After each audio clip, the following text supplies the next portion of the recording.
खुलुमबाय नोंथांमोनखौ आंनि चेनेलाव फिन खेबसेबाव बरायनाय बावहरग्रोनाय थालायबाय। आसा खालामो बयबो मोजाङैनो दङ। नोंथांमोननि थाखाय आं गोदान मोनसे खौरां लानानै नुजाथिफैलायबाय। आसा खालामो नोंथांमोना खौरांखौ नायनानै मोजां मोनगोन। लाहुरिघाटआव हाग्रानि अमानि गिख्रंथावै गाग्लोबनायाव गासै 6 सुबुंफोरा जोखोम जादों। मिथिनो मोननाय बादिब्ला लाहुरिघाटनि बागउथा गामियाव जादों बे गाग्लोबनाय जाथाया, जेराव बे गिख्रंथाव गाग्लोबनायाव प्रखेन बर', भागवत बर', लालसिं बर', सेनिराम बर', सुक्रेश्वर बर' आरो आइनुद्दिन बर' होननानै सिनायथिनो हादों। जोखोम जानाय सुबुंफोरखौ फाहामथायनि थाखाय मरिगावनि अखामब्लेक देहा फाहामसालियाव थिसननाय जायो। नाथाय बेनि गेजेरावनो गुबुन सानैनि हालोदा गाज्रिसिन जानायनि थाखाय मुरागावनि परिबुरक देहा फाहामसालियाव थिसननाय जायो। मिथिनो मोननाय बादिब्ला हाग्रानि अमाया गोबाव समनिफ्रायनो बे जायगायाव उदखार खालामफैबाय थादोंमोन। बिसोर 6 सुबुङा फोथाराव जुखाम खाबाय थानाय समावनो जादों बे गाग्लोबनाय जाथाया। बे जाथायखौ खौरां मोननायनि उनाव हाग्रा बिफाननि मावसुमाफ्रा हाग्रानि अमाखौ होनानै लांनो थाखाय जाथाय जानाय जायगायाव सहैदों होननानै खौरां मोननाय जादों। फैबाय थानाय बिटिसि बिसायख'थिनि थाखाय जानजि खाफ्रादों एपिबि एबा गोदान राजखान्थि हान्जाया।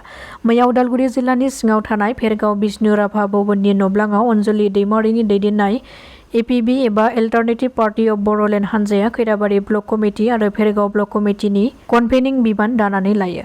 बे बिबान दानाय हाबाफारियाव बाहागो लायो एपिबि दोलोनि आफादगिरि अनजलि दैमारि, एपिबिनि गोबां दैदेनगिरि आरो बारग' एनडिपि सोद्रोमा बिथांमोना बाहागो लानायखौ नुनो मोननाय जादों। गासै मोन 40 बिटिसि बियाबाव बिजाथि होनानै बिसायख'थि गेलेनो थाखाय थियारि जाबाय एपिबि हान्जाया। मरिगावनि लाहुरिघाटआव पुलिसआ साइबार दायनिगिरिनि हेंथायै गोख्रों सन्दानायनि गेजेरजों मरिगावनि लाहुरिघाट हाथाइ साखाथियाव सासे साइबार दायनिगिरि हारुनल रसिदखौ एरेस्ट खालामनो हादों।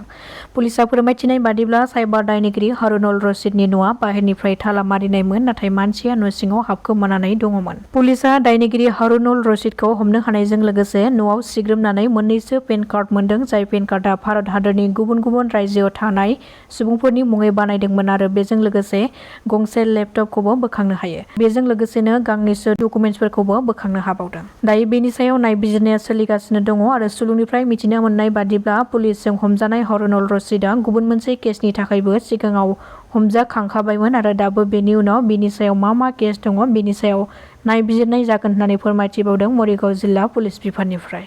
थाद'नाय गैयै जुब-जुब अखा हानायनि जाहोनाव रायजो नाङैनो गोबां ओनसोलफ्राव बोथोरा गिख्रंथाव महर लादों, जेराव गोबां ओनसोलावनो दैबाना जानायखौ नुनो मोननाय जादों। बेखौ नोजोर बोनानै गासै रायजोनि 10 जिल्लाफ्राव स्कुल कलेजफोरखौ बन्द' खालामनो थाखाय फोसावदों। आसामजों लोगोसे हादरनि गुबुन गुबुन ओनसोल जेरै केरेला, कर्नाटक आरो दिल्लीनिफ्राय लानानै गोबां ओनसोलफ्रावनो दैबाना लोमजानायखौ नुनो मोननाय जादों। मिथिनो मोननाय बादिब्ला केरेलानि पाथानामथिट्टा, कट्रायम, इडुक्की, पुर्नाकुलाम, त्रिशूर, मालापुरम, काजिकड, वायानाड, कन्नड़ आरो कासारगड जिल्लानि गासैबो सोलोंथाइ फसंथानफोरखौ बन्द' खालामनो फोसावदों। स्कुल कलेजनिफ्राय लानानै टिउसन सेन्टारफोरखौबो बैफोर जिल्लाफ्राव बन्द' खालामनो फोसावदों आरो बेफोर जिल्लाफ्राव बोथोर बिगियान बिफाना रेड एलार्ट फोसावदों। गरमखौ सहायनो हायैनि थाखायनो काछाराव सासे सुबुंनि जिउ खहा। जिउ खहा जानाय सुबुंनि मुङा सयन दास आरो मिथिनो मोननाय बादिब्ला बिथाङा काछारनि कालीनगर गामिनि थागिबिमोन। सुलुंनिफ्राय मिथिनो हानाय बादिब्ला गामिनिनो गंसे नखराव मिस्ट्रिनि खामानि मावबाय थानाय समावनो हरखाब गरमजों देहाया गाज्रि हालोद जानायलाय देहा फाहामसालियाव लांदोंमोनब्लाबो नाथाय डक्टरा थैबाय होननानै फोसावो। डिब्रुगड़नि बिएनसिं पेट्रल पाम्पनि बुलायनाय जाथायखौ लोब्बा लानानै आरोबाव सासे सुबुङा हमजादों। बे खेबाव पुलिसआ सासे फरायसा दैदेनगिरिखौ हमदों। बे बिएनसिं पेट्रल पाम्प जाथायखौ लोब्बा लानानै पुलिसआ दुलियाजान आटसानि बोसोनगिरि प्रकाश साहुखौ हमदों। मिथिनो हानाय बादिब्ला थांनाय रबिबारनि हराव प्रकाश साहुखौ तिनिसुकिया जिल्लानि केहां साहा बागाननि बिसबुथिया ओनसोलनिफ्राय हमनो हायो। बिएनसिं पेट्रल पाम्पनि बिगोमा तनु साहानि एजाहाराव प्रकाश साहुनि मुङाबो मख'जादोंमोन।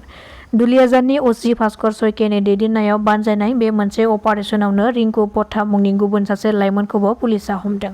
फोरमायथिनो गोनांदि थांनाय 17 मेआव दुलियाजाननि बिएनसिं पेट्रल पाम्पआव मोननै हान्जानि गेजेराव बुलायनाय जाथाया सोमजिदोंमोन, जेराव बे मोनसे केसआवनो दासिमबो जोबथेसालियाव दङ आतसुनि बारग' गाहाय नेहाथारि शंकरज्योति बरुवाया। रिपर्टनि बादिब्ला बे बिएनसिं पेट्रल पाम्पनि जाथायखौ लोब्बा लानानै पुलिसआ दासिम सानै सुबुंखौ एरेस्ट खालामनाय जाबाय आरो बेजों लोगोसेनो गुबुन सासेखौ हमनानै दोननाय जादों आरो बे जाथायखौ लानानै नायबिजिरनाया सोलिगासिनो दङ।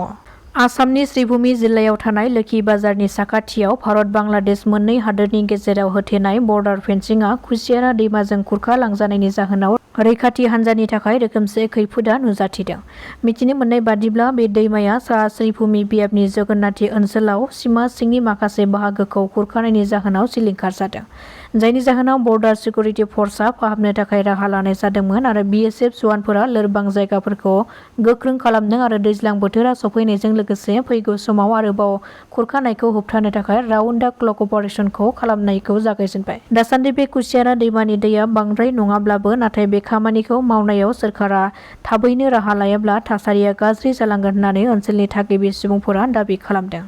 दासिमनि खौराङा एसेनोसै। नोंथांमोना खौरांखौ नायनानै मोजां मोनदोंब्ला चेनेलखौ साबस्क्राइब खालामनानै लानो हागोन। गोजोन्थों।